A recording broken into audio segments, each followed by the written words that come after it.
You are watching the New American Media.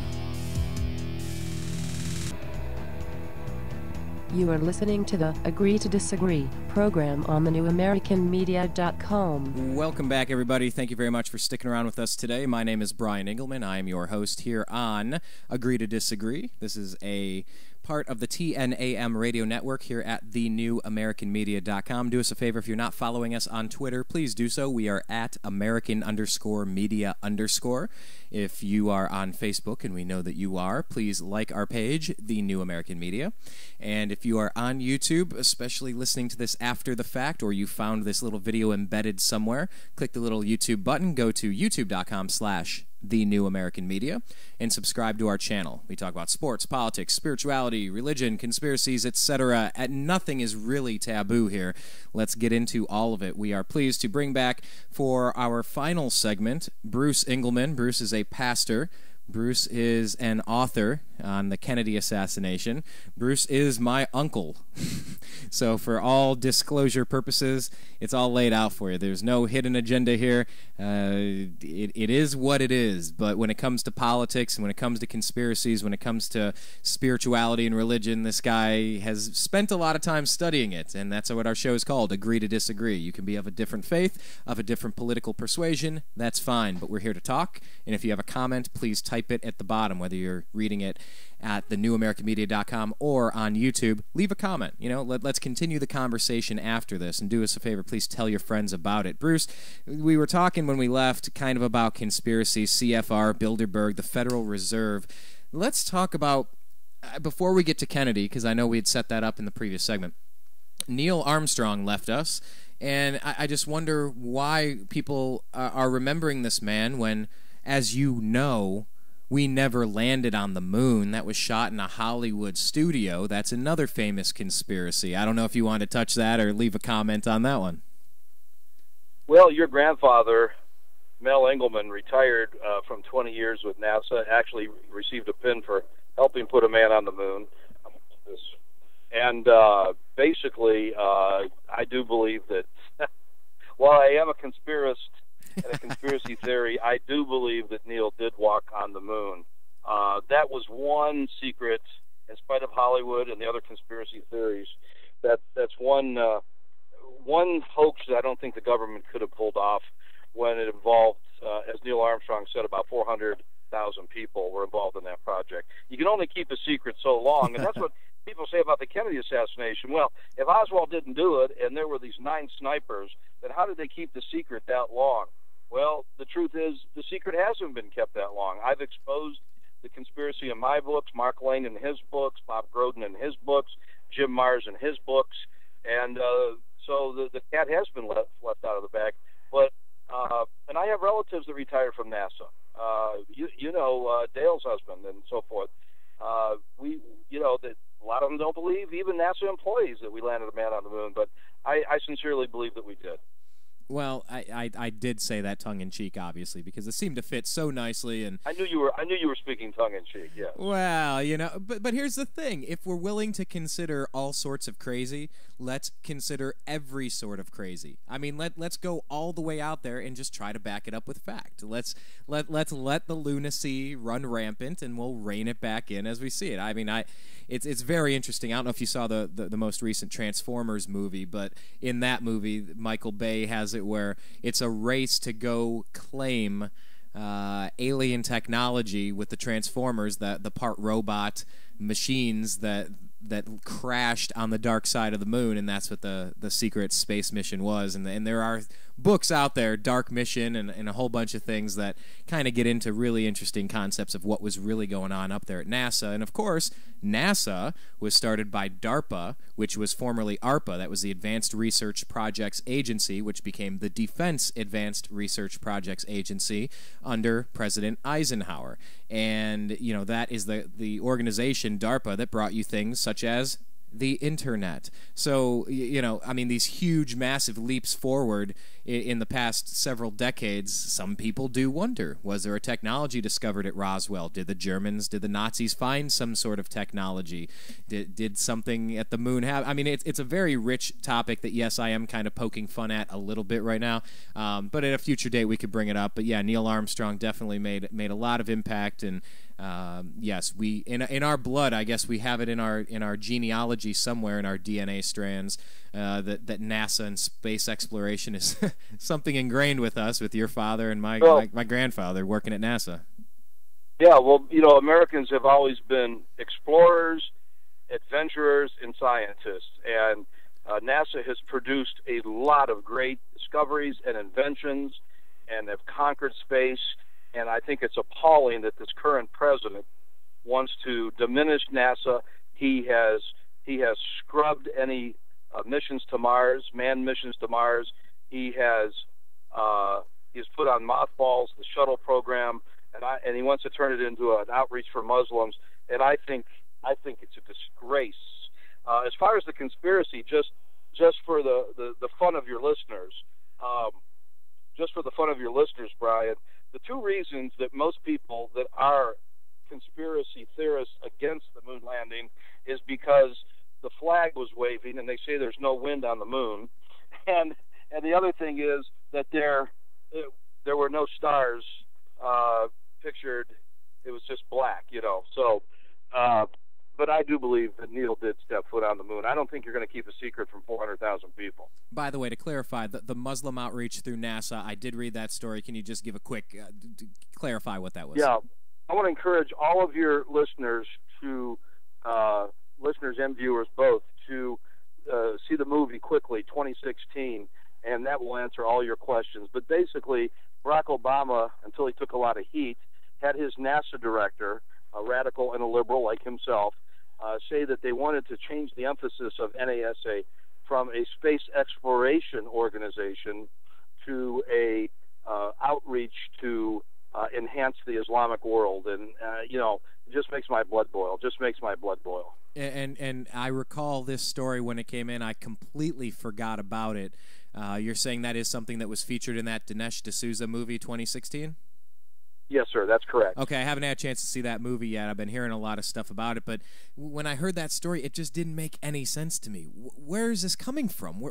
How do you insert religion into NASA? How do you pick... It didn't make a lick of sense to me. It still doesn't. I'm actually kind of floored trying to put it back into words because it was so out of left field. You go, well, okay, either there's smoke here or I'm not smelling anything. Wait a minute, I see smoke. How strange is it that they would choose to intentionally light that fire? I just don't understand it, Bruce. It's very confusing to me why the DNC would just, you know what, I think we're going to take God and Jerusalem out of the party platform, but I hope no one notices. Oh, wait, they noticed. You know what? It was a mistake. Trust me, guy. Trust me. We meant to have it in there all along. We just didn't know you'd be upset about it. But pretend that we never did that. Nothing to see here. Yeah, when NASA's directives were changed to include that, it didn't make a lick of sense to me at all. What did you think of 2016? I thought it was a very, very well-produced documentary. As a former television documentary producer myself, I thought it was very well done. D'Souza did his homework, did his research, traveled all over the world, and it was told in Barack Obama's own words from his different oral interpretations of his books for the deaf and so forth. And I thought it was very, you know, even though D'Souza is a conservative, I thought it was very objective. And here's a man of color honestly portraying another man of color. And our media, just as they will not report on the Democratic Party voting down God and voting down Jerusalem, they completely have ignored that story. The New York Times had a couple of paragraphs about it, buried in a huge article about the convention. You know, that would have been front and center if it had been the Republican Party. Well, you know, a lot of these ties that Obama has to communists, that he studied under and studied with and so forth out of Chicago, and his parents studied with overseas, has been completely ignored. This man was never vetted. He had no experience to be president, was never a congressman, never a mayor, never a governor, never a councilman or an alderman in Chicago or Springfield, never been on the school board, never been a judge, never been in the military, never built a hot dog stand or a snow cone machine, never had a business, zero experience. And I hate to say it, the presidency is a hard job, and it's a big job, contrary to what our media says. They wanted a Mr. Smith that goes to Washington. They were in a hurry to get an African-American president, and so let's ramrod this guy through because he's an eloquent speaker. But he wants to take NASA, one of the few institutions in American government that has worked, thanks to Kennedy and Nixon, and turn it into an outreach for a religion. You know, it's interesting. Obama's always screaming separation of church and state unless it affects the Muslims, and then suddenly he forgets about separation of church and state, which doesn't exist anyway. Well, and you hear about the voter fraud maneuvers that are being done. People are saying, "Hey, well, we got to make sure that you have voter ID. You have to present a photo ID to cast your ballot." And people are out there claiming racism and claiming that it's discriminatory. And I'm like, how do you get on an airplane if you don't have an ID? How do you open up a bank account if you don't have an ID? If you are legitimately qualified to vote, that's a basic piece of information that you should be asked to provide. There was an undercover video where someone went into the polling place on the primary day and said, "I would like the ballot for Eric Holder, please." And they offered it to him, and he said, "Well, I don't have my ID." The guy says, "Well, you don't need it." He said, "Well, I think I'd feel a little bit better if I have my ID." And the guy says, "Well, if you tell me you are who you say you are, then you get to vote."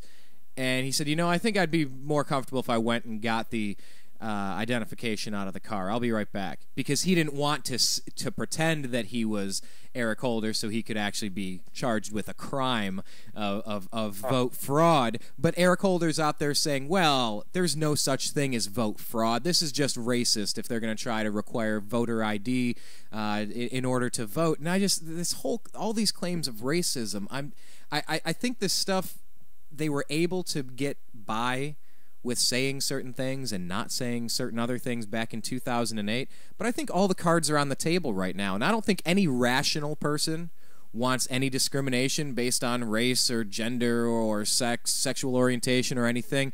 I just think you should be doing the right thing. But it seems obvious to me that Eric Holder, between Fast and Furious, all the voter ID acts, suing Arizona, the president put somebody in charge of the Department of Justice that isn't concerned about justice, and I find that to be personally offensive. Well, you have to have a pictorial ID, an identification card with your photograph on it, to cash a check, to get into the RNC or DNC conventions, to fly out an airplane, all these other things, some important to get a passport, some important and some not so important. But we don't have to have a photo ID to do the most important thing in a Republican democracy, and that's to vote. And the reason why the Democrats don't want it, Brian, is because they cheat. They cheated in Florida in 2000 and tried to rig that election. They have cheated in Chicago since 1960 and beyond. They've cheated in Milwaukee in the last couple of presidential cycles, passing out cigars.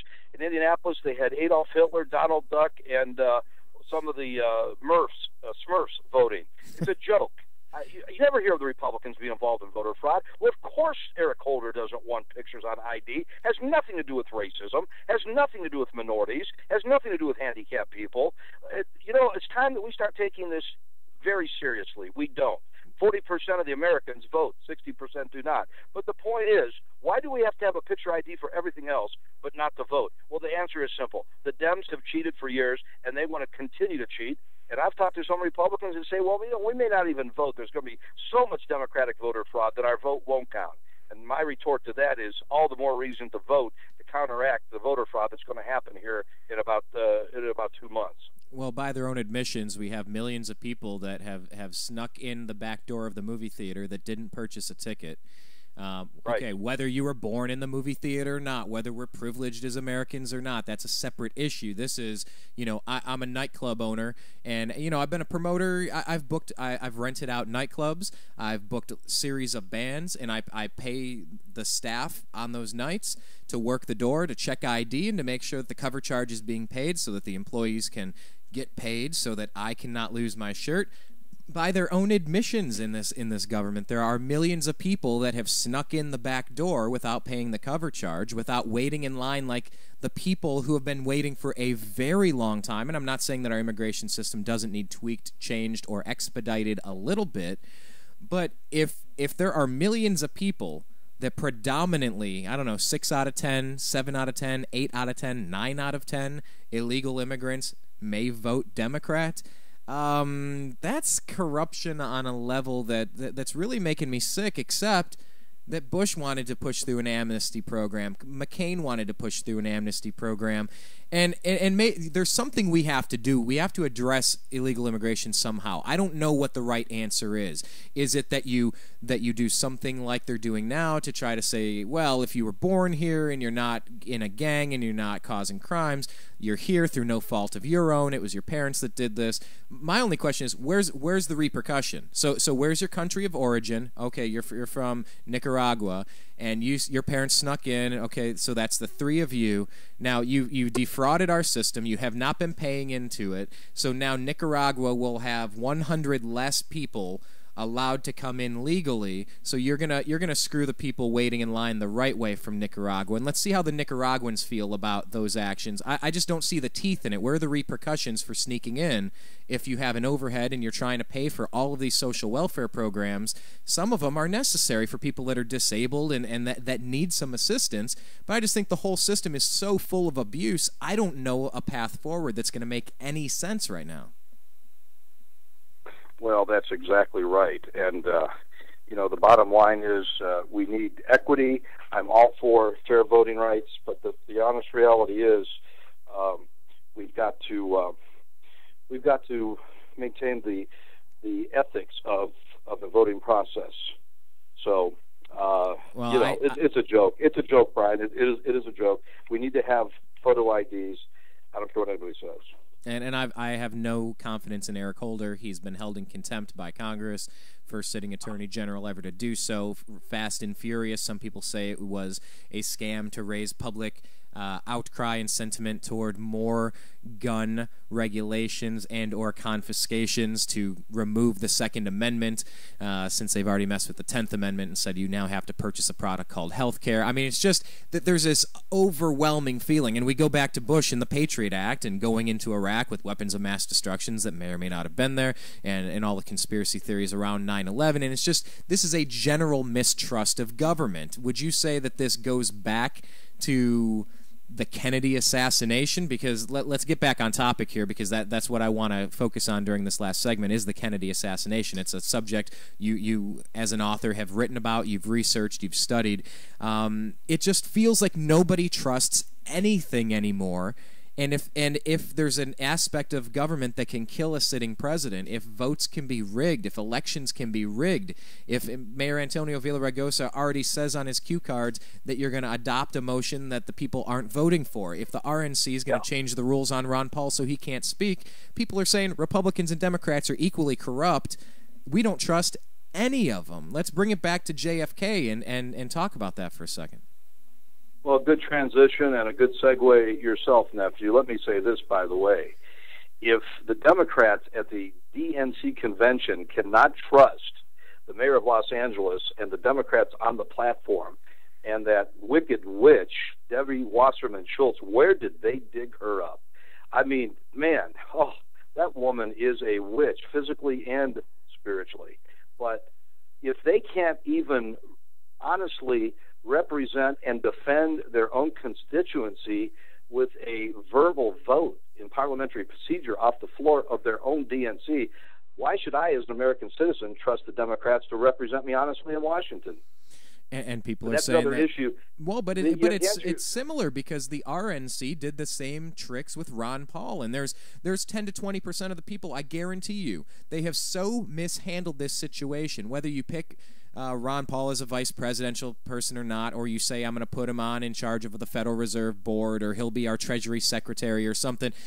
Whatever they didn't do on that regard, I don't think that was necessary. But just slapping him in the face, and for 10 to 20% of those voters, in the former Republican voters, I'm not voting for him. I am not supporting the Republicans. I'm so disgusted with how they treated Ron Paul and changed the rules and revealed their true colors. Like I said before, did the DNC, was it embarrassing, or did they reveal themselves? And I think the Republicans revealed themselves as an aging party with aging ideas, with more sunlight being shone on sunlight shining on all of the corruption. I think they're losing grip of their power and their control, and they don't know what to do about it. I think the internet, because of its fact-checking abilities, I just don't see the Democrats and Republicans surviving unless they're able to commit massive and rampant fraud.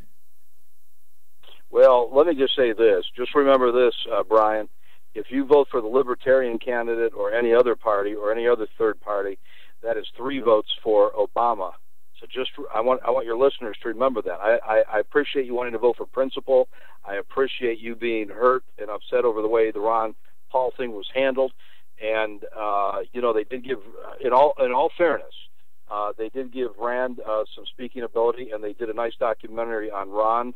And he definitely should be in the cabinet or the head of the Fed to help eliminate it.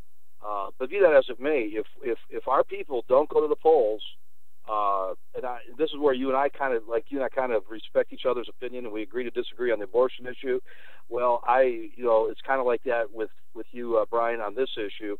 You think the whole system needs to collapse, so we rebuild it from the ground up. I don't agree with that completely. I know where you're coming from. You have an excellent point, but I believe that we need to be like Ronald Reagan. The same things were about Reagan. They said, well, let's start a third party. He says, no, we need to go back in and rebuild the Republican Party from the ground up. But you know what? There's a lot of corruption. Let me jump in there, because I'm not necessarily saying I want the system to collapse. I'm kind of saying it already has collapsed. I'm saying, I watched that old 80s movie, Weekend at Bernie's. It's those 2 kids, and they're working for this big corporation. They meet with the high-tech swanky boss, and he's the 1% with the cigars and the yachts, and they invite him out. Anyway, the boss dies, and then they're at this weekend retreat at this mansion, and so what do?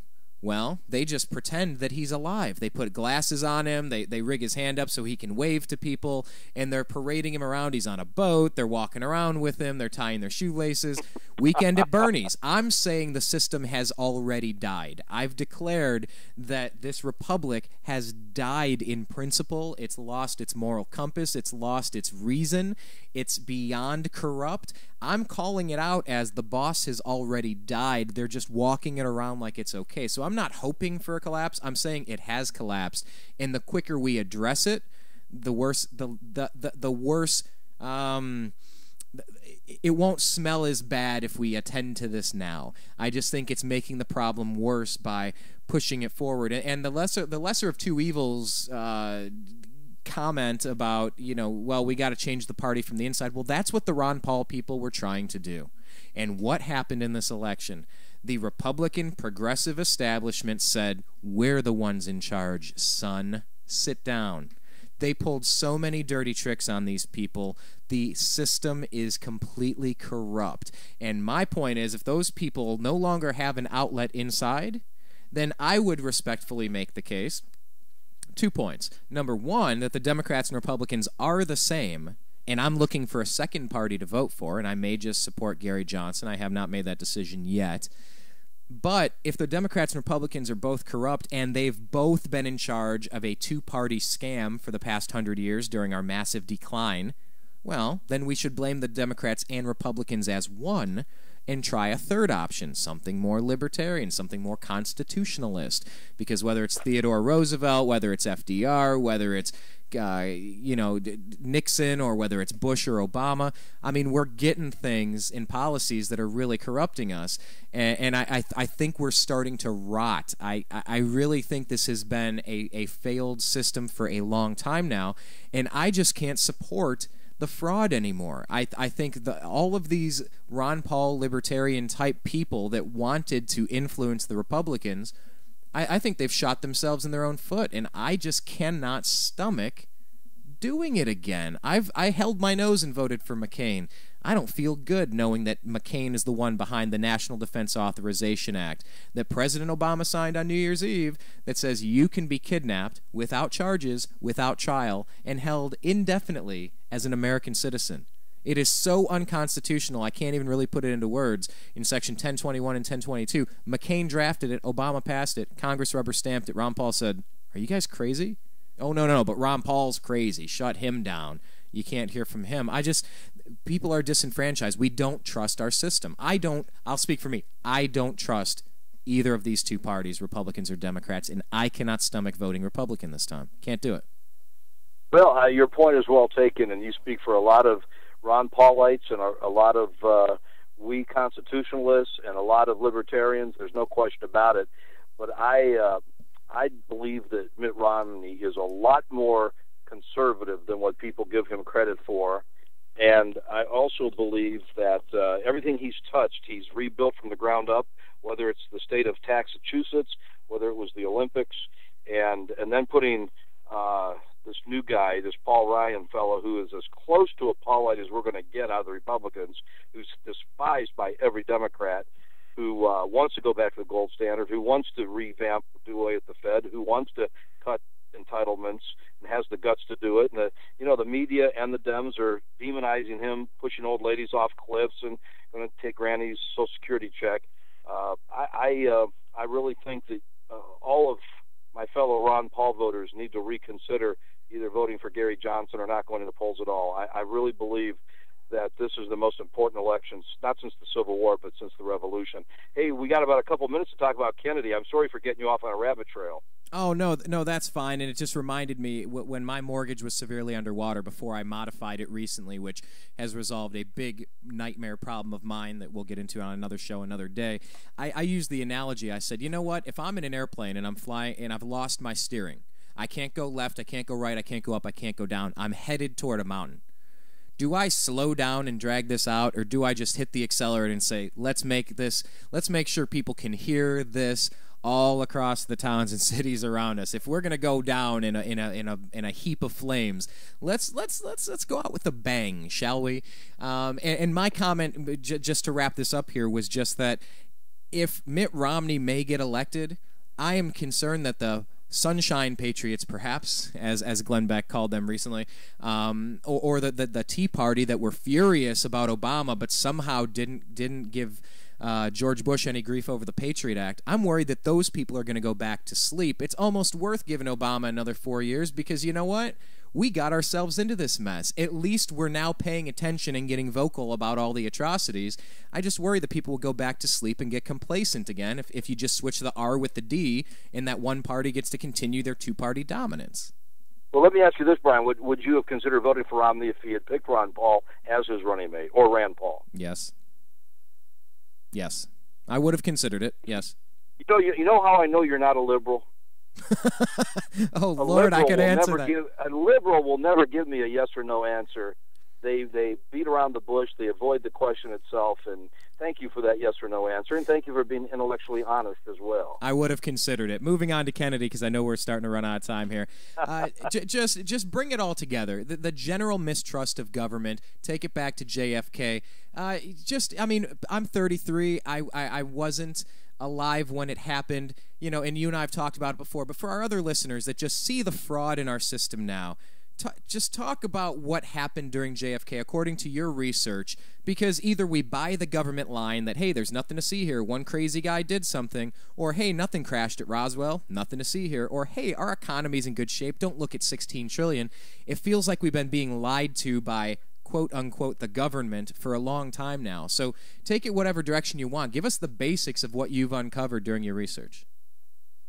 Well, the Dallas area media has credited me with developing a major lead on the case that no other law enforcement officer or investigative reporter or researcher has ever been able to do, and that is to prove that Rose Jeremy had advanced knowledge of the assassination and that she indeed was run over, and I tracked down her alleged killer. And we have several people, Rose amongst them, who had pre-knowledge of a major conspiracy, and this was completely ignored by the FBI, the Secret Service, and to some extent the Dallas Police Department, and the CIA as well. And Rose Cheramy was. Rose Cheramy was a dancer in Jack Ruby's nightclub, a burlesque club in downtown Dallas, and she was thrown out of a vehicle approximately 3 to 4 days before the assassination, and she was taken to a hospital in Eunice, Louisiana, and they called the authorities because she was saying that her boss was going to kill Kennedy in a couple of days. And the doctors at this hospital in Louisiana said, "Who's going to kill Kennedy?" And she said, "My boss." "Well, who's your boss?" "Jack Ruby." Well, nobody at that point knew who Jack Ruby was. So they called Lieutenant Fruget in from the Louisiana State Police, and he asked Rose, "Who is going to kill the president?" "Jack Ruby, my boss." Now notice she said Jack Ruby and not Lee Harvey Oswald. Right. We know that Jack Ruby was on the grassy knoll the day of the assassination. He was at the newspaper offices on the day of the assassination. He was at Parkland placing fake bullets on the stretchers. We have witnesses that saw him and film that saw him at the midnight press conference with Oswald, answering questions with Henry Wade, the DA. Jack was in the back of the room with a pad and a pen, probably trying to assassinate Oswald at that point, clarifying things that Henry Wade, Roe v. Wade, Henry Wade was saying. So Rose had pre-knowledge of the assassination, and then they eventually did kill her about a year and a half after the assassination in 1965. And I tracked down the killer in my book, and the bottom line was she was going to be subpoenaed by Jim Garrison, who was opening the trial in New Orleans. He was the DA in New Orleans Parish, and they didn't want her to speak. So the point is, Brian, I don't see a conspiracy behind every tree. I don't see a communist behind every tree. I do think we landed on the moon. I don't think Bush wired the Trade Center and the Pentagon on 9/11, but I do believe that Kennedy was killed as a result of a massive conspiracy, and that there were many rifles and snipers in Dealey Plaza, and I believe that Oswald never fired a shot. Yeah, and there was a Saturday Night Live host of Weekend Update, Kevin Nealon, that used to do a little subliminal thing. When you talked about Roe v. Wade, is that the same Wade? I'm sorry? You did the subliminal thing where you threw in Roe v. Wade talking about Wade. Are they related in any way? They were one and the same. It was Henry Wade that prosecuted the Roe gal. Okay. So, by the way, let me clarify something that your history books will never tell you. Miss Roe never had an abortion, and Miss Roe is now a born-again Christian who is totally opposed to all abortions. And again, the media will not tell you these facts. Oh, okay. But so yes, it was Henry Wade was the prosecutor for Dallas in 1963, and he was also the DA at the time of Roe v. Wade in Texas. So during the Kennedy assassination, then, with all this conspiracy, bottom line, who profits? Why did Kennedy need to go? President Eisenhower tried to warn us, but we didn't listen. In his outgoing speech, he said, "I want to warn the American public of a complex called the military-industrial complex." He said, the military feeds off industry, and industry and big business feeds off the military, and they will create wars to maintain their self-survival. And he said this is dangerous, and it's building and building, and we did not listen to Ike. The truth is, who profited from the Kennedy assassination? The military-industrial complex. Who profited? Big corporate business. Who profited? The CIA. Who profited? Underworld and organized crime. And if you don't think organized crime has enough power to pull this thing off and launch a massive cover-up, you're either naive listener or you don't know anything about organized crime. I've covered organized crime in Youngstown, Ohio, and Chicago, and their power runs all the way to the White House and back. And yes, they do. Every once in a while, I hear a Kennedy researcher, Brian, say, "Well, it had to be the CIA because organized crime didn't have enough power to launch this massive cover-up." Well, that is not true. Organized crime has more than enough power and influence to cover up things. And of course, I believe, if you've read my book, that there was some CIA involvement as well. 75% of it was organized crime. But so anyway, it was a terrible thing to see an American president, very popular, going to win re-election by a landslide, gunned down on an American street here in Dallas. I'm in Dallas right now as we speak, just a few miles from Dealey Plaza. And his perpetrators and assassins got away with it, lock, stock, and barrel. Well, that leads a lot of people to kind of lose some hope, lose a little bit of confidence that we're going to find a peaceful solution out of this. We've talked about, and we can start wrapping this up here, but we've talked in the past about, Civil War and Revolutionary War, and, people right now, it's like Alex Jones says, there's an info war. People are trying to control facts, and people are trying to control access to the internet, and people are trying to rewrite things like in George Orwell's 1984, and it seems like one domino keeps hitting the next domino, and you just look and go, this is going to cause a nightmare when it ends. Have you ever seen the adult cartoon King of the Hill, the family that lives in Ireland, imaginary town of Ireland, Texas? A little bit of it. Well, there was one episode where the father, goes to the principal and ultimately the school board, because in Texas here, the kids have to take Texas history. But the father, upon being presented with a textbook when his boy got home from school the first day of class, he opens it up. There's nothing about the Alamo. There's nothing about Davy Crockett. There's very little about Stephen F. Austin, and all these great founders of Texas. But there's all this politically correct gobbledygook. And so he runs into a brick wall when he goes to the school board. And you're right. Our young people are not being taught heritage. They're not being taught history. They're not being taught patriotism. They're not being taught the truth. The Civil War was fought only over slavery, and every Southerner was evil, and every Yankee was great, and Lincoln never made a mistake. He was better than Jesus Christ. And all this propaganda over the years. And the Kennedy assassination, every history book says that Oswald did it, when in fact he never fired a shot.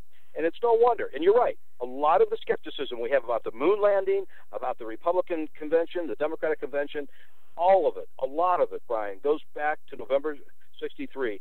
If the government had come clean on the Kennedy assassination, we probably wouldn't have had Watergate. We wouldn't have had the Mayaguez. We wouldn't have had the Gulf of Tonkin. We wouldn't have had the Elian Gonzalez kidnapping. We wouldn't have had Iran-Contra, and we wouldn't have had all this junk going on now. But because the government didn't come clean, and LBJ covered up the assassination with a little help from J. Edgar Hoover, and I like Hoover, but with a little help from Hoover, the Americans have been skeptical ever since, and it's a shame. Well, if that's not the bow I was waiting to put on this little was that beautiful? Was that not a nice birthday package? Yeah, I mean it's fantastic. It just leaves me almost with even more questions than I had before. So let me ask one final question, and then I just want to let everybody know how they can, if you can tell everyone where they can find you. You do your own radio shows and you're doing your own thing. But my final question then is talk to, and I won't limit it to potential Republican voters. I'm gonna expand this out because I've made the decision based on the National Defense Authorization Act that President Barack Obama signed on New Year's Eve that he's unfit for office. It violates so many provisions of due process and illegal search and seizure and kidnapping and just so many things. This guy actually signed it, and I'm concerned beyond belief about the NDAA. Now, I've determined that President Barack Obama does not deserve a second term because of that. We can get into all the other things, which I also agree on, but I'll just leave it at the NDAA.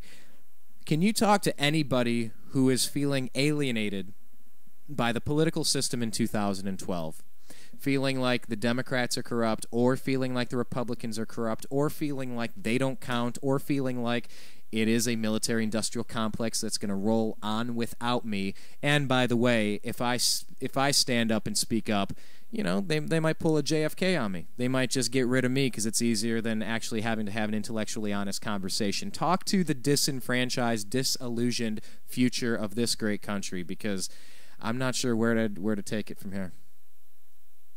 Brian, it's time that we go back. Excellent question, and a great final question to your program today.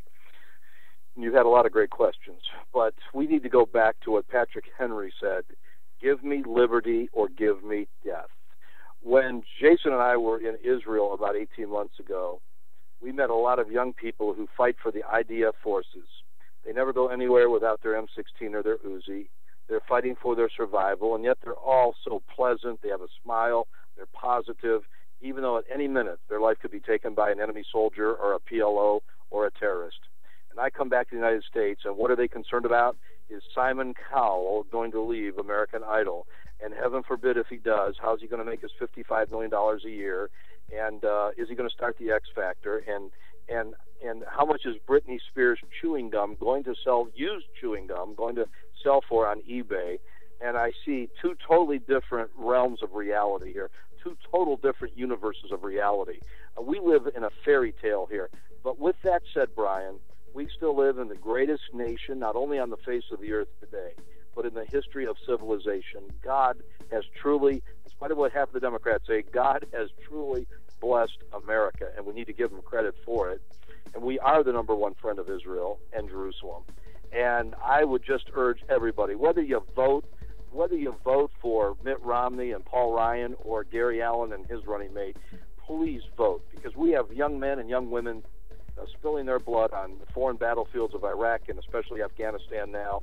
And if we don't vote, their blood is in vain. Every soldier that's died from the Revolutionary War and the French and Indian War through the War of 1812 and the war with Mexico, all the way to the current conflict, Operation Iraqi Freedom, every soldier and sailor and airman and Marine and Coast Guardsman who lost their life, it's in vain if we don't vote. And I want to believe, like John F. Kennedy and Ronald Reagan, that there is more good in the world than there is evil. And 90% of all Americans, Democrat and Republican and Independent and Libertarian, as Clint Eastwood said, and by the way, don't put my buddy Clint down, but as Clint Eastwood said, empty chair or no empty chair, as Clint said, whether you're a Democrat or Republican or Independent or Libertarian, we need to exercise our right of Republican democracy. We need to support each other.